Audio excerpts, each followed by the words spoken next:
ভারত সেবা সংঘের পুরাতন মালদার গুরু ভাইচন্দের উদ্যোগে পুরাতন মালদা পৌরসভা সংলগ্ন মুক্তমঞ্চের প্রাঙ্গণে একটি বিশ্বশান্তি যজ্ঞ অনুষ্ঠিত হল সোমবার। এই দিন সন্ধে আনুমানিক 7টা নাগাদ এই বিশ্বশান্তি যজ্ঞটি অনুষ্ঠিত হয়। এই দিন এই যজ্ঞকে কেন্দ্র করে বিকেলে একটি পদযাত্রা বের করা হয়। এখানে অংশ নেন পুরাতন মালদার ভারত সেবা সংঘের ভক্তরা।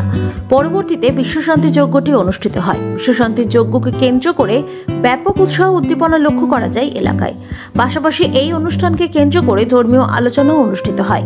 উপস্থিত ভারত সেবা সংঘের গুরুজনেরা আলোচনা করেন। পরবর্তীতে পুরো নিয়ম নিষ্ঠার সঙ্গে পূজা আরাধনার মধ্য দিয়ে বিশ্বশান্তি যজ্ঞটি অনুষ্ঠিত হয়।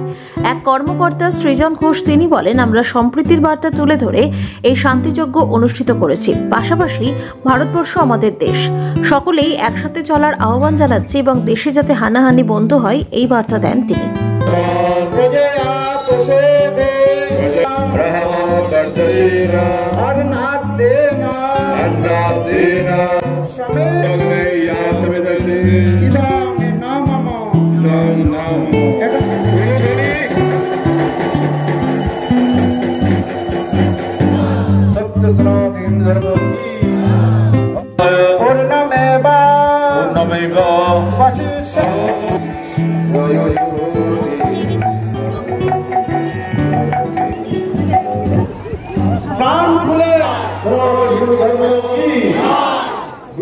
আমরা মুক্তমঞ্চে করছি ভারত সেবা সংঘের যত গুরু ভাই আছে আমাদের ওল্ড মালদার সবাই উদ্যোগ নিয়ে এখানে একটা বিশ্বশান্তি যজ্ঞ, দীক্ষাদান এবং গুরুদেবের সম্বন্ধে একটু আলোচনা, ধর্মকথা, কীর্তন, এই অনুষ্ঠানটাই আমরা করছি। বার্তা দিতে যাচ্ছি, সম্প্রীতির বার্তা দিতে যাচ্ছি। আমরা সবাই এক, ভারতবর্ষ আমার দেশ।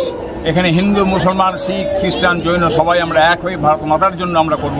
সেই পথ নির্দেশিকাই আমাদের প্রণবানন্দজি মহারাজ দিয়ে গেছে। সবাই মিলে আমরা এক হয়ে থাকতে পারি, তাহলে দেশে হানাহানি মিটে যাবে।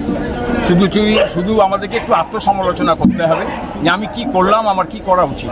সবাই আমার ভাই, আমি বিপদে পড়লে আমার মুসলিম ভাইও আমাকে বাঁচাতে পারে, আমার হিন্দু ভাইও আমাকে বাঁচাতে পারে। এটা নিয়ে এই সম্প্রীতির বার্তাই আমরা দিতে চাই। এটা দিলাম দেবী পার্বতীর উদ্দেশ্যে, এই হলো পঞ্চদেবতার উদ্দেশ্যে।